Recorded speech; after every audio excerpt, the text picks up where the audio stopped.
രണ്ട് ആയത്തുകൾ വഇദാ അഖദ്നാ മിനൻ നബിയ്യീന മീസാഖഹും വമിൻക വമിൻ നൂഹിൻ വഇബ്രാഹീമ വഈസ ഇബ്നു മറിയം വഅഖദ്നാ മിൻകും മീസാഖൻ ഗലീള വഅഖദ്നാ മിൻഹും മീസാഖൻ ഗലീള എന്ന സൂറത്ത് അഹ്സാബിലെ ആയത്തും വഇദാ അഖദല്ലാഹു മീസാഖൻ നബിയ്യീന ലമാ ആതൈതുകും മിൻ കിതാബിൻ വഹിക്മത്തിൻ സുമ്മ ജാഅകും റസൂലുൻ മുസദ്ദിഖുൻ ലിമാ മഅകും എന്ന് തുടങ്ങുന്ന സൂറ ആല ഇംറാനിലെ ആയത്തുമാണ്. ഈ ആയത്തുകളിൽ യഥാർത്ഥത്തിൽ മുഹമ്മദ് നബി സല്ലല്ലാഹു അലൈഹി വസല്ലമക്ക് ശേഷം ഒരു ലില്ലി നബി അല്ലെങ്കിൽ ഉമ്മത്തി നബി, ഒരു ശരീഅത്തില്ലാത്ത നബി വരും എന്നതിനെന്താണ്, എവിടെയാണ് ഇതിൽ തെളിവുള്ളത്? ഇവിടെ ആകപ്പാടെ പറഞ്ഞത് വഇദ് അഖദല്ലാഹു മീസാഖൻ നബിയ്യീൻ, പ്രവാചകന്മാരോട് അല്ലാഹു കരാർ വാങ്ങി.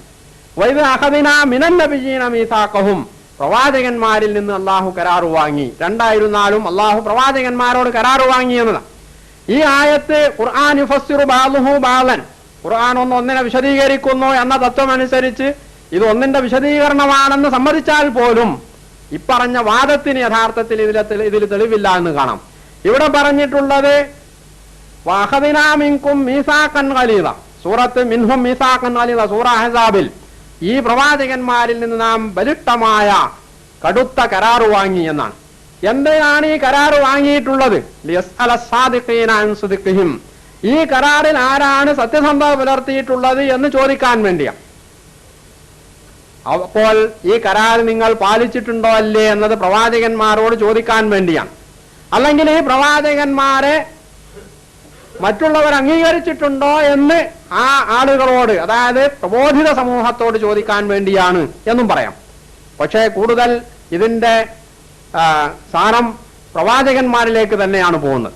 മറ്റിടത്താവട്ടെ പ്രവാചകന്മാരോട് വഇദ് അഖദല്ലാഹു മീസാഖൻ നബിയ്യീൻ, പ്രവാചകന്മാരുടെ കരാർ അല്ലാഹു വാങ്ങി.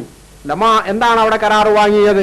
ലമാ ആതൈതുകും മിൻ കിതാബിൻ വഹിക്മത്തിൻ സുമ്മ ജാഅകും റസൂലുൻ മുസദ്ദിഖുൻ ലിമാ മഅകും, പിന്നീട് നിങ്ങളുടെ ഒപ്പമുള്ള ഗ്രന്ഥത്തെ, ആശയത്തെ സത്യപ്പെടുത്തുന്ന ഒരു പ്രവാചകൻ നിങ്ങളുടെ അടുത്ത് വന്നാൽ ആ പ്രവാചകനെ നിങ്ങൾ അംഗീകരിക്കണം, സത്യപ്പെടുത്തണം, അദ്ദേഹത്തെ നിങ്ങൾ സഹായിക്കണം എന്നതാണ്.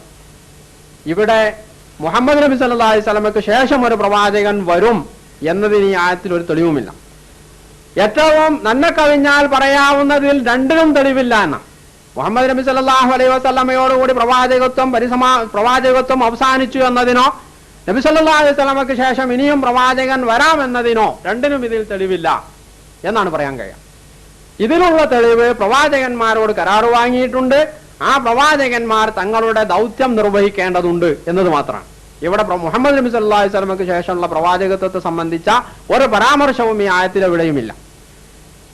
പിന്നെ വിശുദ്ധ ഖുർആനിൽ ഖാതമുൻ നബിയ്യീൻ എന്ന ഈ പ്രയോഗം, ഇതിനെ ഖണ്ഡിക്കണമെങ്കിൽ ഒരു പ്രവാചകൻ ഇനിയും വരാമെന്ന് പറയണമെങ്കിൽ ഈ ഖാതമുൻ നബിയ്യീൻ എന്നത്, ഖാതം എന്ന പദം ബഹുവചനത്തോട് കൂടി ചേർന്നാൽ അതിന് അവസാനത്തേത് എന്ന അർത്ഥം കിട്ടുകയില്ല എന്ന് ഒന്നുകിൽ ഖുർആനിലൂടെ തെളിയിക്കണം. ഖുർആനിലൂടെ തെളിയിക്കേണ്ടത് വ്യക്തമായ, വ്യാഖ്യാനങ്ങൾക്ക് പഴുതില്ലാത്ത വിധം വ്യക്തമായ പരാമർശങ്ങൾ ഉദ്ധരിച്ചുകൊണ്ടാണ്. അല്ലെങ്കിൽ ഹദീസിലൂടെ ഉദ്ധരിക്കണം, അതുമല്ലെങ്കിൽ പൗരാണിക പണ്ഡിതന്മാരുടെ ഉദ്ധരണികൾ ഉദ്ധരിച്ചുകൊണ്ട് വേണം.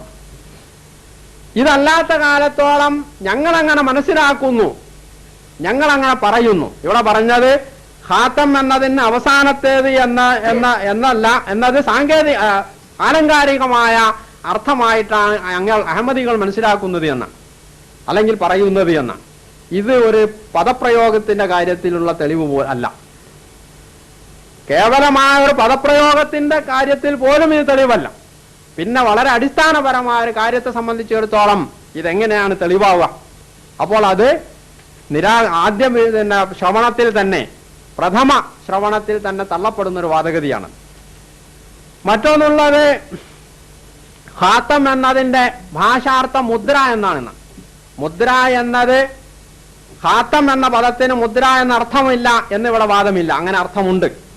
ഖാതമു മുഹമ്മദ്, ഖാതമു ഇബ്രാഹിം, ഇബ്രാഹീമിന്റെ ഖാതം, മുഹമ്മദിന്റെ ഖാതം എന്ന് വ്യക്തിനാമത്തോട് ചേർത്ത് പറഞ്ഞാൽ അയാളുടെ മുദ്ര എന്നോ അയാളുടെ മോതിരം എന്നോ അതിനർത്ഥം പറയാം. അപ്പോൾ മുഹമ്മദിന്റെ മോതിരം അല്ലെങ്കിൽ മുഹമ്മദിന്റെ മുദ്ര നബി സല്ലല്ലാഹു അലൈഹി വസല്ലമയെ സംബന്ധിച്ച് ഹദീസിൽ കാണാം, നബി സല്ലല്ലാഹു അലൈഹി വസല്ലമക്ക് ഖാത്തം ഉണ്ടായിരുന്നു. ഈ ഖാത്തം നബിയുടെ മോതിരമായിരുന്നു. അതോടൊപ്പം തന്നെ മങ്കൂഷുൻ ഫീഹി മുഹമ്മദുർ റസൂലുള്ളാഹ്, അതിൽ മുഹമ്മദുർ റസൂലുള്ളാഹ് എന്ന് ആലേഖനം ചെയ്യപ്പെട്ടിരുന്നു എന്ന് കാണാം. അപ്പോൾ ഈ മോതിരം നബിയുടെ മുദ്ര കൂടിയായിരുന്നു. രാജാക്കന്മാർക്കും മറ്റും കത്തയക്കുമ്പോൾ നബി സീല് വെച്ചിരുന്നത് ഈ മോതിരം കൊണ്ടായിരുന്നു. അപ്പോൾ വ്യക്തിയോട് ചേർത്ത് പറയുമ്പോൾ ഈ രണ്ടർത്ഥവും അതിന് കൽപ്പിക്കാം. അതേ അവസരം ദ്രവ്യനാമത്തോടാണ് അതിനെ ചേർക്കുന്നതെങ്കിലോ ഖാത്തമു ദഹബ്, ഖാത്തമു ഫില്ല എന്നൊക്കെയാണ് പറയുന്നതെങ്കിൽ അവിടെ ഈ സ്വർണം കൊണ്ട് അല്ലെങ്കിൽ വെള്ളി കൊണ്ടുണ്ടാക്കിയ മോതിരം അല്ലെങ്കിൽ സീല് എന്ന് പറയാം. അതേ അവസരം ബഹുവചനത്തോടോ സമൂഹനാമത്തോടോ ചേർത്ത് പറയുമ്പോൾ ഇവിടെ ഖാത്തം എന്ന പദത്തിന് ഖാത്തമുൻ നബിയീൻ അല്ലെങ്കിൽ ഖാത്തമുൽ ഖൗം എന്ന് പറയുമ്പോൾ അറബി ഭാഷ പണ്ഡിതന്മാർക്ക് അറിയാത്തൊരു കാര്യമാണ് ഇതിന് മുദ്ര എന്നാണ് അല്ലെങ്കിൽ മോതിരം എന്നാണ് അല്ലെങ്കിൽ ശ്രേഷ്ഠൻ എന്നാണ് അർത്ഥം എന്നുള്ളത്. അങ്ങനെ ആരും പറഞ്ഞിട്ടില്ല. എന്ന് മാത്രമല്ല, അങ്ങനെ ചേർത്ത് പറഞ്ഞിടത്തൊക്കെ അവസാനത്തെ എന്ന് തന്നെയാണ് നേരത്തെ ഞാൻ ഉദ്ധരിച്ച ഖാമുസുൽ മുഹയ്യത്തിലൊക്കെ അതിനർത്ഥം പറഞ്ഞിട്ടുള്ളത്. അപ്പോൾ ബഹുവചനത്തോട് ചേർത്ത് പറയുമ്പോൾ അല്ലെങ്കിൽ സമൂഹനാമത്തോട് ചേർത്ത് പറയുമ്പോൾ ഖാത്തം എന്നതിന് മുദ്ര എന്നേ അർത്ഥമുള്ളൂ എന്നത് ഇവരുടെ കണ്ടുപിടുത്തമാണ്. ഇനി ഇവർ തന്നെ അംഗീകരിക്കുന്ന അവരുടെ തന്നെ പ്രവാചകനായിട്ടുള്ള മീർദാ സാഹിബ് ഇതിന് പറഞ്ഞിട്ടുള്ള എന്താ? ഖാത്തമുൽ ഔലാദ്, ഞാനും എന്റെ മാതാവിന്റെ ഗർഭത്തിൽ ജന്നത്ത് എന്ന് പറയുന്ന ഒരു കുട്ടിയുമാണ് ഉണ്ടായിരുന്നത്. അതിൽ അവസാനമാണ് ഞാൻ പുറത്തു വന്നിട്ടുള്ളത്, എന്നെ പ്രസവിച്ചിട്ടുള്ളത്. അതുകൊണ്ട് ഞാൻ ഖാത്തമുൽ ഔലാദാണ്. അപ്പോൾ ഇതിന് മറുപടി പറയുക അത് ഉറുദുവിലെ പ്രയോഗമാണെന്നായിരിക്കും. പക്ഷെ ഇത് ഉറുദുവിലെ പ്രയോഗമല്ല. ഖാത്തം എന്നതും ഔലാദ് എന്നതും അറബി പ്രയോഗമാണ്. പക്ഷെ അറബി ഉറുദു ഭാഷ എന്ന് പറയുമ്പോൾ ഉറുദു ഭാഷയ്ക്ക് തനിമയില്ല. അതിലെ പേർഷ്യൻ പദങ്ങളും ഹിന്ദി പദങ്ങളും അറബി പദങ്ങളും വേർപെടുത്തിയാൽ പിന്നെ ഉറുദു ഭാഷ എന്ന് പറയുന്ന ഒരു ഭാഷ ഉണ്ടാവുകയില്ല. അപ്പോൾ ഉറുദു ഭാഷയിൽ ഈ ഖാത്തമുൽ ഔലാദ് എന്ന പ്രയോഗം അറബിയിൽ നിന്ന് എടുത്തിട്ടുള്ളതാണ്. അങ്ങനെയാണ് ഭാഷ ഉറുദു ഭാഷ ഉണ്ടായിട്ടുള്ളത്. ഉറുദു എന്ന് പറയുന്നത് തന്നെയും ഒരു പാളയ ഭാഷയാണ്. മുഗളന്മാരുടെ പട്ടാളക്കാർ സംസാരിച്ചിരുന്ന, അങ്ങനെയാണ് ഉറുദു ഭാഷയിൽ ഈ പദങ്ങളൊക്കെ വന്നിട്ടുള്ളത്. അപ്പോൾ ഖാത്തമുൽ ഔലാദ് എന്ന് മീർദാ സാഹിബ് തന്നെ പറഞ്ഞിട്ടുള്ളതാണ്. അതുകൊണ്ട് തന്നെ ഖാത്തമി എന്നതിന് അവസാനത്തേത് എന്ന അർത്ഥമില്ല എന്നവർക്ക് പറയാനാവുകയില്ല. എന്ന് മാത്രമല്ല, ആലങ്കാരികമാണെങ്കിൽ പോലും ഇങ്ങനെ ഒരു അർത്ഥമുണ്ട് എന്ന് അവർ തന്നെ സമ്മതിച്ചിട്ടുള്ള കാര്യം. അങ്ങനെ വരുമ്പോൾ മുഹമ്മദ് നബി സല്ലല്ലാഹു അലൈഹി വസല്ലമയെ സംബന്ധിച്ച് ആലങ്കാരികമായിട്ടെങ്കിലും പറയേണ്ടി വരും മുഹമ്മദ് നബി അവസാനത്തെ ആളാണെന്ന്. പക്ഷെ അപ്പോൾ പറയാതെ ഞങ്ങൾ അംഗീകരിക്കുന്നുണ്ട്. ആയിക്കൊള്ളട്ടെ. ഈ അംഗീകരിക്കുന്നത് എന്തിനാണ്? പൂർവ്വ പ്രവാചകന്മാരുടെ ശരീഅത്തുകൾ അവസാനിപ്പിച്ചു എന്നുള്ള നിലക്കാണ്. ആ കാര്യത്തിൽ നമ്മൾ തർക്കമില്ലല്ലോ. പൂർവ്വ പ്രവാചകന്മാരുടെ ശരീഅത്ത് നബി സല്ലല്ലാഹു അലൈഹി വസല്ലമയുടെ ശരീഅത്തോടു കൂടി ദുർബലപ്പെട്ടിട്ടുണ്ട്. അഥവാ മുഹമ്മദ് നബി സല്ലല്ലാഹു അലൈഹി വസല്ലമയുടെ നിയോഗത്തോടു കൂടി നബി സല്ലല്ലാഹു അലൈഹി വസല്ലമയുടെ ശരീഅത്ത് വേണം ലോകം അംഗീകരിക്കാന്നുള്ളത് നമ്മളെല്ലാവരും അംഗീകരിക്കുന്നതാണ്. അപ്പോൾ ഇവിടെ കേവലം ഒരു ആലങ്കാരികമോ അല്ലെങ്കിൽ മറ്റു രീതിയിലുള്ള അർത്ഥമായിട്ട് ഇതിനെ കാണാൻ പറ്റൂല. പിന്നെ മുഹമ്മദ് നബി സല്ലല്ലാഹു അലൈഹി വസല്ലമക്ക് ശേഷം നബി വരാമോ? മീർദാ സാഹിബ് തന്നെ പറഞ്ഞിട്ടുള്ളത് എന്താ? മീർദാ സാഹിബ് പോലും പറഞ്ഞത് മുഹമ്മദ് നബി സല്ലല്ലാഹു അലൈഹി വസല്ലമക്ക് ശേഷം നബി വരാൻ പാടില്ലാണ്. ഇവിടെ ഒരു തമാശയുള്ളത്, ഈസാ നബി അലൈഹി സ്വലാമിനെ സംബന്ധിച്ചിടത്തോളം മീർദാ സാഹിബ് അദ്ദേഹത്തിന്റെ വഹി കിട്ടിയതിന് ശേഷം തന്നെയും പറഞ്ഞ കാര്യങ്ങൾ അത് പിന്നീട് തിരുത്തിയിട്ടുണ്ട് എന്ന് മറുപക്ഷം തന്നെ പറയുന്നു. ഈ തിരുത്തി അവസാനം എഴുതിയിട്ടുള്ളത് വഹിയിലൂടെ വന്നിട്ടുള്ളതാണ്, അംഗീകരിക്കേണ്ടതെന്നാണ് അവർ പറയുന്നത്. പക്ഷേ പ്രവാചകത്വത്തെ സംബന്ധിച്ചിടത്തോളമോ മിർദാ സാഹിബ് തിരുത്തിയിട്ടില്ലേ? ആ തിരുത്തിയതും നിങ്ങൾ അംഗീകരിക്കേണ്ടതല്ല. അങ്ങനെ വരുമ്പോൾ അത് അംഗീകരിക്കാൻ നിങ്ങൾ തയ്യാറുണ്ടോ? ഇവിടെ മിർദാ സാഹിബ് എന്താണ് ഇതിനെ സംബന്ധിച്ച് പറഞ്ഞത്? ഖാത്തം എന്നതിനെ സംബന്ധിച്ച് അലാ തഅലമു അന്ന റബ്ബർ റഹ്മാൻ അൽ മുതഫല്ലിൽ സമ്മാ നബിയനാ സല്ലല്ലാഹു അലൈഹി വസല്ലമ ഖാതമൽ അംബിയായി ബിഗൈരി ഇസ്തിസ്നാഇൻ വഫസ്സറഹു നബിയുനാ സല്ലല്ലാഹു അലൈഹി വസല്ലമ ഫീ ഖൗലിഹി ലാ നബിയ ബഅദി. നമ്മുടെ ഉദാരവനായ കാരുണ്യവാനായ റബ്ബ് നമ്മുടെ നബി സല്ലല്ലാഹു അലൈഹി വസല്ലമക്ക് ഖാതമുൽ അംബിയാ എന്നാണ് പേര് വെച്ചിട്ടുള്ളത്. ബിഗൈരി ഇസ്തിസ്നാഇൻ, ഇസ്തിസ്ന അപവാദം ഒന്നും തന്നെ അവിടെ പറഞ്ഞിട്ടില്ല. ഏതെങ്കിലും വിധത്തിലുള്ള ഇനിയും ഏതോ രീതിയിലുള്ള നബി പിന്നെയും വരാമെന്ന രീതിയിൽ പറഞ്ഞിട്ടില്ല. വഫസ്സറഹു നബിയുനാ സല്ലല്ലാഹു അലൈഹി വസല്ലം, നമ്മുടെ പ്രവാചകൻ അത് വിശദീകരിക്കുകയും ചെയ്തു. ഫീ ഖൗലിഹി ലാ നബിയ്യ ബഅദി, എനിക്ക് ശേഷം നബിയില്ല എന്ന വാക്യത്തിൽ എന്ന് ഹമാമത്തുൽ ബുഷ്റ എന്ന് പറയുന്ന മിർസ സാഹിബിന്റെ കൃതിയിലാണ് എഴുതിയിട്ടുള്ളത്. മാത്രവുമല്ല, മിർസ സാഹിബ് തന്നെ അദ്ദേഹത്തിന്റെ പുസ്തകത്തിൽ ഈ കാര്യം മുസ്ലിം സമൂഹത്തിന് വിഷമമുണ്ടാക്കിയിട്ടുണ്ടെങ്കിൽ അത് വെട്ടിക്കളയാൻ വേണ്ടി വരെ പറഞ്ഞതായി കാണാവുന്നതാണ്. അദ്ദേഹം പറഞ്ഞു, 1891 പ്രവാചകത്വം വാദിച്ചത് എന്നാണ് നേരത്തെ ഇവിടെ പറഞ്ഞിട്ടുള്ളത്. 1892 അദ്ദേഹം എഴുതിയിട്ടുള്ള തബ്ലീഗ റിസാലത്ത് വാല്യം 2 പേജ് 95 ഇങ്ങനെ വായിക്കാം.